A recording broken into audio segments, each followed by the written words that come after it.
नमस्कार, आप देख रहे हैं नेशनल न्यूज़ नाउ और मैं हूं स्वाति चौरसिया और इस वक्त मैं उत्तर प्रदेश की राजधानी लखनऊ के जनेश्वर मिश्र पार्क में मौजूद हूं और यहां पर एक भव्य नाटक का मंचन हो रहा है। नाटक एक ऐसा नाटक जिसकी मैं आपको बता दूं चर्चा ना केवल हमारे प्रदेश में बल्कि पूरे देश भर में है। बड़े बड़ी हस्तियां यहां पे आने वाली हैं और ये नाट्य होने वाला है हमारे देश के बड़े योद्धा महाराज शिवाजी को लेकर के। शिवाजी जो थे, जो महाराष्ट्र में थे और उसके बाद वहाँ पर उन्होंने जिस तरीके से अपनी सैन्य ताकत के बल पर तमाम जो लड़ाइयाँ लड़ी हैं उनकी जीवनी को लेकर के मंचन होने जा रहा है, आपको बता दें।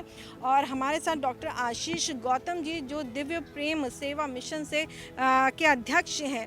सर, बहुत बहुत स्वागत है आपका। डॉक्टर आशीष गौतम हमारे साथ मौजूद हैं। सर, इतना बड़ा ये कार्यक्रम जो आप खुद इस तरीके से आयोजित कर रहे हैं, बहुत इसमें मेहनत लगती है और ये कॉन्सेप्ट लेकर के आना कैसे सर सोचा आपने और इसको किस तरह से आप आगे बढ़ा रहे हैं? हमारे मन में 10 वर्ष से ज़्यादा हो गया इस नाटक को खुद देखे। उस समय लगा कि हमको भी एक बार आयोजन करना चाहिए। 2018 में विचार आया, फिर बाद में कुंभ और कोरोना की भेंट पूरा चढ़ गया देश। फिर हम लोगों ने मार्च महीने में संकल्प लिया कि करेंगे और धीरे धीरे 5 मार्च को संकल्प लिया, पोस्टर का विमोचन किया और फिर देश और इस पूरे प्रदेश में तैयारी शुरू की। तैयारियों के तहत देश के हम अपने उत्तर प्रदेश के लगभग 50 जिलों में गए हैं, सेमिनार किए, व्याख्यान किए, संगोष्ठी बैठकें की और लगभग 200 से ज़्यादा स्थानों पर खुद गए और 30,000 लोगों से व्यक्तिगत मिलना, संवाद हुआ।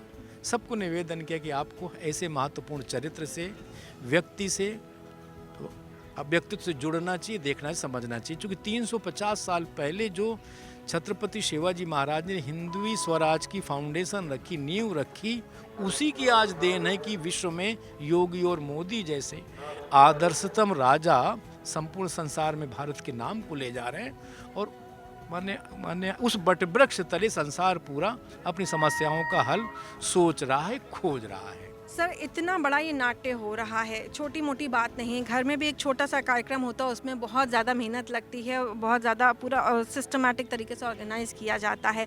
आप इतना भव्य नाटक और शिवाजी की जीवनी के ऊपर इसका मंचन करने जा रहे हैं। तमाम लोगों को एकत्रित आपने किया है और मेरे ख्याल से शायद लाखों की संख्या में आपने लोगों को जो प्रदेश के उनको आमंत्रित किया है कि आप आइए, प्रवेशिका के जरिए आइए, इस नाटक को देखिए। किस तरीके से आप इसको आगे बढ़ाएंगे और कितना मुश्किल था इसको कर पाना? इस नाट्य में चूँकि 350 से ज़्यादा कलाकार हैं। छत्रपति शिवाजी जहाँ पर इन्होंने हिंदवी स्वराज की स्थापना की, पूना, अहमदनगर, औरंगाबाद, फिर कोंडाना किला और रायगढ़ किला, प्रतापगढ़ किला, ऐसे उसी क्षेत्र के कलाकार सभी आ रहे हैं जो शिक्षित हैं, प्रशिक्षित हैं। लेकिन इनके मिशन है इनके जीवन का, शिवाजी के जीवन को देश और विदेश में ले जाएंगे।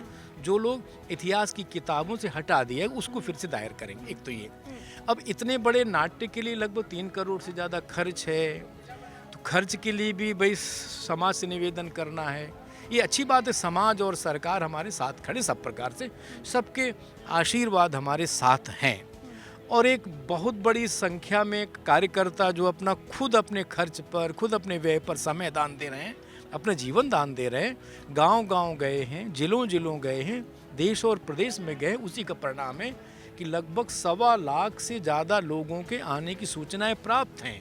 चाहे गोरखपुर जिला हो, चाहे देवरिया, बलिया हो, चाहे बनारस, चाहे कानपुर, चाहे ललितपुर, झांसी, ऐसे शाहजहाँपुर हो, चाहे माने उन्नाव, फर्रुखाबाद, सभी जगह से लोग आने वाले हैं। राजधानी के कोने कोने से लोग आने वाले हैं।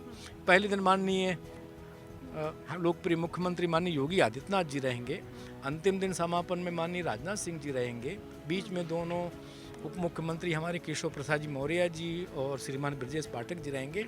देश के ख्यातनाम संत स्वामी रामदेव जी, स्वामी चिदानंद मुनि जी, पूज्य संत विजय कौशल जी महाराज, स्वामी कैलासानंद जैसे योग्यतम संत रहेंगे। देश के साहित्यकार, कलाकार, लेखक, चिंतक और हमारे प्रशासनिक अधिकारी, समाज के सब वर्ग के लोग, विभिन्न मीडिया के चैनल हेड्स भी, जिनके माने आने की सूचनाएं हैं।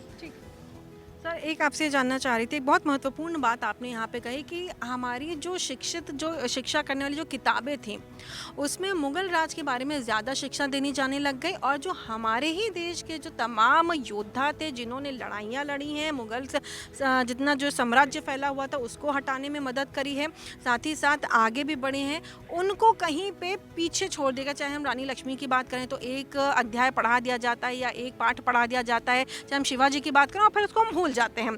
ये आपने एक शुरुआत करी है कि लोगों को एक बार दोबारा से याद दिलाना, बच्चे जो आएंगे उनको एक बार याद दिलाना कि ये है चरितार्थ हैं जो हमारे देश के योद्धा, इन्हें हम भूल गए हैं, इन्हें दोबारा याद करने का समय आ गया है।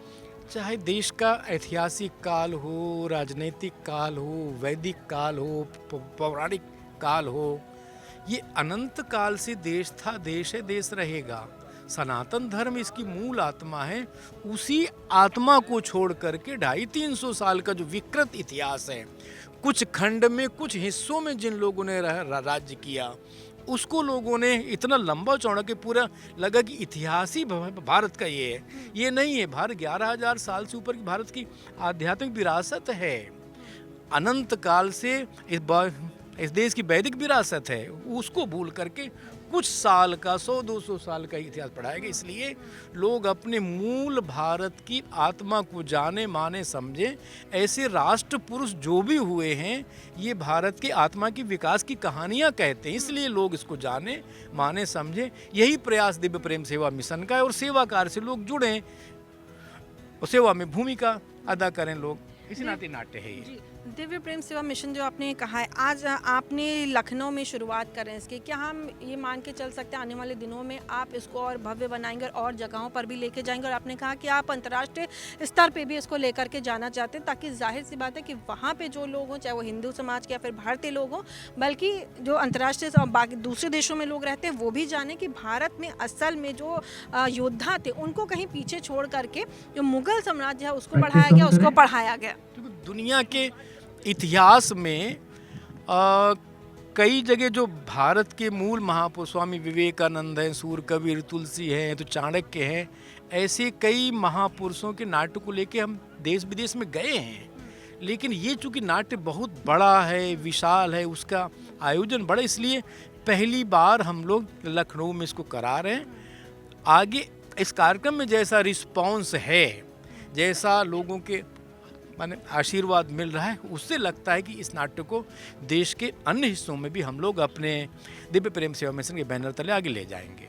इतना बड़ा, इतना ज़्यादा ये भव्य आपने यहाँ पे तैयारी की है, इतने लोगों को आप ले करके आए हैं, और एक जैसे कहा जाता है सबको इकट्ठा करना एक साथ कितना मुश्किल रहा है, कितनी बड़ी चुनौती रही आपके लिए? क्योंकि समाज, सरकार, संत, सभी प्रकार के सकारात्मक सोच वाले संगठन हमारे साथ खड़े हैं, सबके आशीर्वाद मिले हैं, और मैं जिनके नहीं मिले उनसे भी निवेदन करूंगा कि हमको जाने माने समझें और अपने आशीर्वाद दें और इस नाटक को देखें।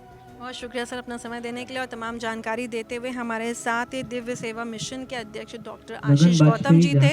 और देखिए जिस तरीके से ये एक मिशन लेकर के चले हैं, जो भारतीय संस्कृति है और जो इससे जुड़े हुए योद्धा हैं जिन्होंने देश को आगे बढ़ाने में काम किया है, देश को आगे ले जाने में, उस समय में कि जब भारत में बहुत ज़्यादा उसके हस्तक्षेप था, उस वक्त जो योद्धा निकल के सामने तो उन्हें कहीं पर भूल गए। एक बार दोबारा से समय आ गया है कि उनको हम याद करें और उनको फिर से अपने इतिहास की पुस्तकों में वापस लेकर के आए। अपने देश की जो नई पीढ़ी है उसको भी हम उसके बारे में जानकारी दें। स्वाति चौरसिया, जनेश्वर मिश्र पार्क, लखनऊ, उत्तर प्रदेश।